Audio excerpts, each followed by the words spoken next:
Sir, आज चीनी मिल के कर्मचारी हड़ताल पर हैं, इस पर क्या कहेंगे आप? देखिए, हमारी चीनी मिल अनुसार के अंतर्गत ये डिस्टिलरी है और इस डिस्टिलरी को हमारे ये जो भी कर्मचारी, जो भी मजदूर हैं, ठेकेदार हैं, मिलकर सब लोग यहाँ काम करके इसको चला रहे हैं। यहाँ एक सिसोदिया और एंड कंपनी है कि जिस पे यहाँ लगभग 2 साल से ठेका है। उसने इन मजदूरों की पिछले 5 साल से सैलरी नहीं दी है और ना ही वो बात इनकी सुनता है, ना ही इनकी कोई फेडरेशन सुन रही है। ये परेशान है सारे मजदूर हैं मिलकर। आज पीछे भी मेरी जीएम साहब से कई बार वार्ता हुई है। वो केवल 2 दिन का समय मांगते हैं और फिर वही चीज़ हो जाती है कि भाई ठीक है, ये चलाओ चलाओ, डिस्टिलरी को चलाओ। आज मुझे यहाँ आने का मौका मिला है, इन गरीब लोगों की आवाज़ उठाने का मौका मिला है। हमारा उद्देश्य ये है कि भाई जब कोई ठेकेदार इनका पेमेंट नहीं कर रहा है और फेडरेशन ने उसको ठेका दिया है, तो उसका जो पेमेंट फेडरेशन के ऊपर है, डिस्टिलरी के ऊपर है, उनका उस ठेकेदार का पैसा काट के और इन मजदूर गरीब लोगों का भुगतान कर दिया जाए। हमारा ये कहना है। दूसरा, अगर पीछे भी इन्होंने 2 दिन का समय मांगा है, आज भी जीएम साहब यहाँ आए थे सब लोगों के बीच में, 2 दिन का फिर उन्होंने मौका मांगा है। मेरा कहने का अर्थ ये है कि अब ये लास्ट है। अगर इन्होंने जल्दी से जल्दी इन सारे लोगों का, गरीब लोगों का भुगतान ना करा तो हम यहाँ बड़े स्तर पर एक आंदोलन करेंगे और इस आवाज़ को योगी जी तक पहुँचाने का काम करेंगे। सरकार की मंशा गरीबों की मदद करना है, ना कि ठेकेदार को ऐसा कोई घपला करने की। ये बहुत बड़ा एक घोटाला है।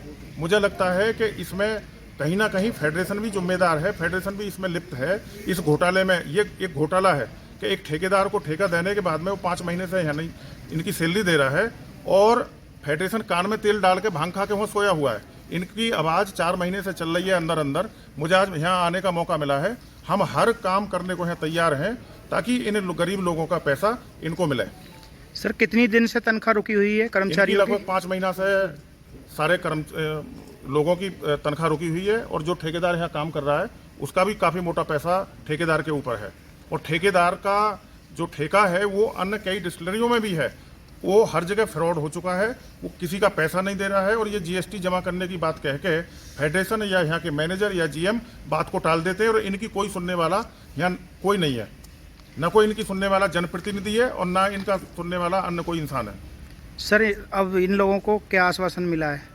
आज जीएम साहब सब लोगों के बीच में आए थे, इन्हें 2 दिन का फिर ये मौका दिया है। पीछे भी मेरी दो बार जीएम साहब से वार्ता हुई है। उन्होंने यही कहा कि हमें 2 दिन का मौका दो, हम ऊपर बात करते हैं। 2 दिन का हमें मौका दो, हम ऊपर बात करते हैं। आज भी 2 दिन का मौका उन्होंने मांगा है कि भाई 2 दिन बाद हम बात करेंगे और इनका पैसा दिलवाएंगे। तो हमारा कहना यह है कि गरीब लोग हैं, इनका पैसा मिल जाए तो ज़्यादा बेहतर है।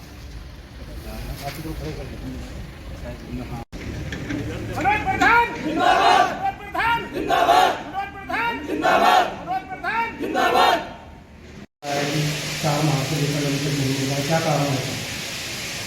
असल बात ये जो हमारे यहाँ डिस्टिलरी है वो फेडरेशन की है और वो ONM पे कार्यरत है, जिसमें सिसोदिया ग्रुप ऑफ कंपनी में उसमें सिसोदिया ग्रुप ऑफ कंपनी का टेंडर है। तो इधर लगातार हम लोगों ने खाने के बावजूद भी मजदूरों को समय से सिसोदिया ग्रुप वेतन नहीं दे पा रहा है, जिसको लेकर हमने कई बार पत्र भी लिख के अवगत कराया फेडरेशन से। इसके पहले भी समस्या ये आई थी तो हमने फेडरेशन से बात करके 25 लाख वेतन के नाम पे डिमांड करके हमने इन लोगों का वेतन का वितरण किया था। फिर भी पर्याप्त नहीं था, 4-5 महीने से इनको वेतन नहीं दे पा रही है फैक्ट्री। मैंने फेडरेशन को अवगत कराया है और वो जल्द ही इस समस्या का निदान दिलाएंगे। सर, 2 दिन का जैसा आश्वासन मिला है वर्करों को। मैंने उन लोगों से कहा है कि 2 दिन में हम अपने सीनियर अधिकारियों से बात करके आपकी समस्याओं का समाधान करेंगे। सर, जीएसटी को लेकर भी जैसे आया था डिस्कशन की, अभी तक ठेकेदार द्वारा कोई सही सुझाव के साथ होने के कारण नहीं पेमेंट किया है। लेबर्स का कोई मतलब नहीं है। जीएसटी कंपनी के सिसोदिया ग्रुप का मामला है, वो इंटरनल मामला है। सर, कुछ डिस्टिलरी के अधिकारियों का ये कहना है कि फेडरेशन से बात हुई है, फेडरेशन का ये कहना है कि अगर ठेकेदार अपनी जीएसटी सबमिट कर देता है तो जो पैसा ठेकेदार का होगा उसको पेमेंट कर देगा। ये क्या मामला है सर? जीएसटी तो उसको पेमेंट करना ही है, वो पेमेंट करेगा, उसका जो रिमेन अमाउंट है उसको भुगतान होगा, वो पेमेंट करेगा। लेकिन सर इसमें एक बात आ गई ना, अगर वो जीएसटी पे नहीं करता तो फर्दर की पेमेंट कहाँ से निकलेगी? जीएसटी से मतलब नहीं है। जीएसटी का मतलब यह है कि वो जीएसटी अगर जो उनका रिमेन अमाउंट बचा हुआ है वो फेडरेशन में हम लोग GST जमा करने पर नहीं है। अगर नहीं भी देता है तो मार्च में दूसरा कॉन्ट्रैक्ट होगा, दूसरे कॉन्ट्रैक्टर आएंगे, दूसरी कंपनी को देता होगा या जिसको भी होगा, सर- इनके साथ हम आगे बढ़ेंगे दोनों तरीके से। सर वर्करों का एक और आरोप है कि चीनी मिल उसको निरंतर पेमेंट कर पा रहा है, लेकिन वो हमको पेमेंट नहीं कर नहीं नहीं, तो हम लोग इस तरीके से चलाए जाएंगे। चीनी मिल का मामला अलग है, ये O&M पे नहीं है, ये तो हम लोग अपने वर्कर्स हैं, जो कार्यरत हैं और जितना प्रोडक्शन होता है उसका पेमेंट होता है। डिस्टरी का मतलब डिस्टरी और मिट्टी का फैक्ट्री में बहुत होता है। अब आपकी तरफ से क्या आश्वासन है? आश्वासन ये है, जब हमें उसका अधिकारियों से बात करेंगे और इनके लिए जो भी बेहतर होगा उसके आगे। सर जैसे ठेकेदार ये पेमेंट नहीं कर रहा है और उसके बाद भी लगातार ही डिस्टरी में काम कर रहा है, नहीं, इसकी कार्रवाई होगी। हम इसको देखेंगे कि इनका पेमेंट नहीं हो रहा है, जिनको नहीं दे पा रहे हैं, जिनको उनके खिलाफ कार्रवाई की जाए।